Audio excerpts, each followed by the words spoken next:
Hello and welcome to this week's Vaticano Updates, the most important news from the Holy Father and the Vatican.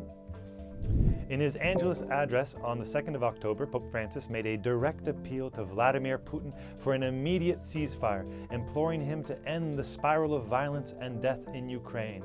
The Holy Father dedicated nearly all of his address to the war in Ukraine and warned that the conflict could develop into a nuclear escalation.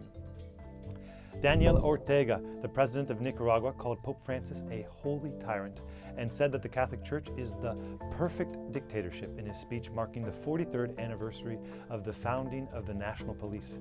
His speech attacked the pontiff directly, questioning the democratic authority of Pope Francis. He questioned why the Pope was not elected through the votes of all Catholics. The president of the Vatican's Pontifical Council for Promoting Christian Unity, Cardinal Kurt Koch, has defended himself against an accusation by the president of the German Bishops' Conference, Bishop Georg Batzing, of making a totally unacceptable gaffe over remarks regarding the German synodal way.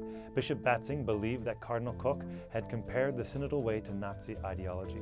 Koch had challenged the discussions of new sources of revelation at the German synodal way and pointed out how German Christians of the 20th century had seen God's new revelation in blood and soil and in the rise of Hitler. Pope Francis has said that he was involved in a prisoner swap between Russia and Ukraine. Speaking to Jesuits during his trip to Kazakhstan in September, the Pope said a Ukrainian military chief and President Zelensky's religious advisor came to him with a request for help, bringing with him a list of more than 300 prisoners that they wanted to exchange. The Holy Father immediately called the Russian ambassador to see if the exchange could be sped up. Pope Francis has repeatedly condemned the war in Ukraine, calling for peace and an end to conflict. With the start of October, Missionary Month has begun. The climax of the month will be World Mission Day on October 23rd.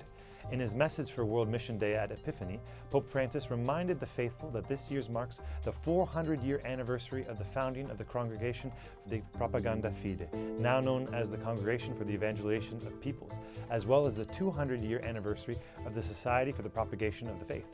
The theme of this year's World Mission Day will be the last words of Christ to his disciples: "You shall be my witnesses."